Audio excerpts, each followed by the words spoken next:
राजकुमार किले के बेतार के तार वाले ऊंचे खंभे को देख रहा था। कनक की ओर देखकर कहा, इसकी कल्पना पहले हमारे जगदीश चंद्र बसु के मस्तिष्क में आई थी।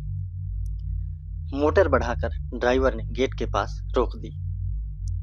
राजकुमार उतरकर कलकत्ता ग्राउंड का हो हल्ला सुनने लगा। कनक ने कहा, क्या आज कोई विशेष मैच था? मालूम नहीं, लगता है मोहन बागान तथा कलकत्ता लीग में मैच हो रहा है और शायद मोहन बागान ने गोल किया है। जीतने पर अंग्रेज इतना हल्ला नहीं करते। दोनों धीरे धीरे सामने बढ़ने लगे। मैदान बीच से पार करने लगे। किनारे की कुर्सियों पर बहुत से लोग बैठे थे। कोई कोई टहल रहे थे।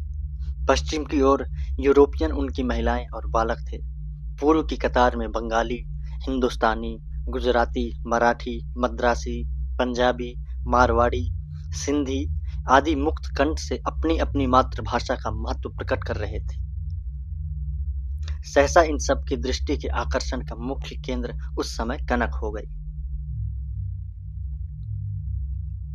श्रुत अश्रुत, स्फुट अस्फुट अनेक प्रकार की समीचीन अर्वाचीन आलोचना प्रत्यालोचनाएं सुनती हुई निस्संकोच, अम्लान, निर्भय वीतराग धीरे धीरे राजकुमार का हाथ पकड़े हुए कनक फव्वारे की तरफ बढ़ने लगी।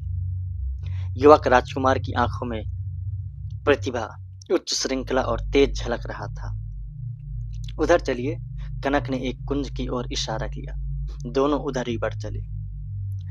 दूसरा छोटा मैदान पार कर दोनों उसी पूर्व परिचित कुंज की ओर बढ़े। बेंच खाली पड़ी थी। दोनों बैठ गए। सूर्यास्त हो चुका था। बत्तियां जल चुकी थीं। कनक मजबूती से राजकुमार का हाथ पकड़े हुए पुल के नीचे से डांड बंद कर आते हुए नाव पर कुछ नवयुवकों को देख रही थी। वे नाव घाट की तरफ ले गए। राजकुमार एक दूसरी बेंच पर बैठे हुए नवीन यूरोपीय जोड़े को देख रहा था। वो बेंच पुल के उस तरफ खुली जमीन पर खाई के किनारे थी।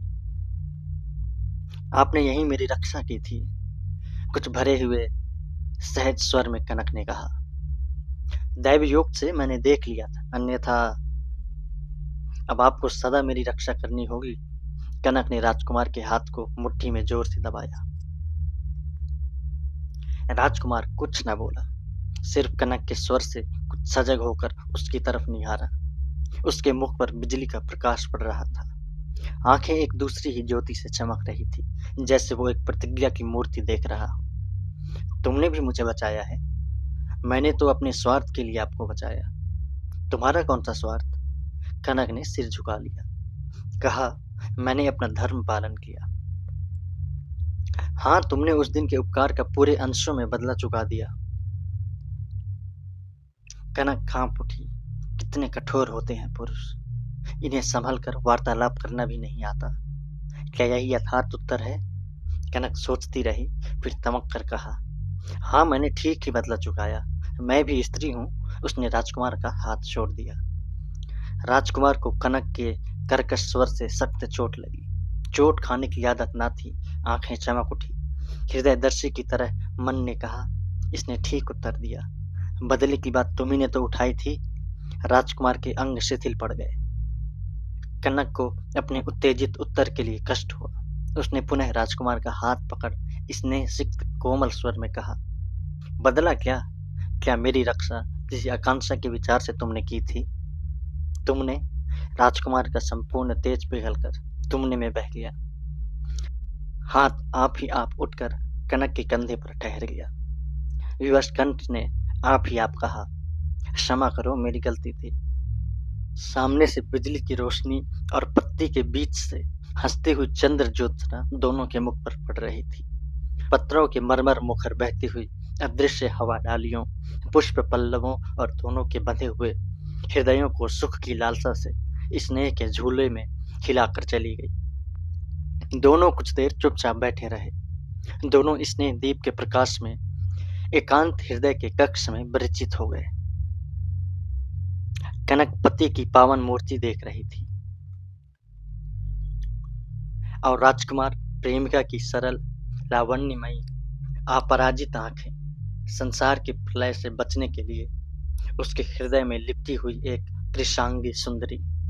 एक बात पूछूं? कनक ने राजकुमार के कंधे पर ठोडी रखते हुए पूछा। पूछो। तुम मुझे क्या समझते हो? मेरी सुबह की पलकों पर उषा की किरण, राजकुमार कहता गया। मेरे साहित्यिक जीवन संग्राम की विजय। कनक के सूखे कंठ की तृष्णा तो केवल तृप्त हो रहने को जल था। पूरी तृप्ति का भरा हुआ तड़ाग अभी दूर था। राजकुमार कहता गया।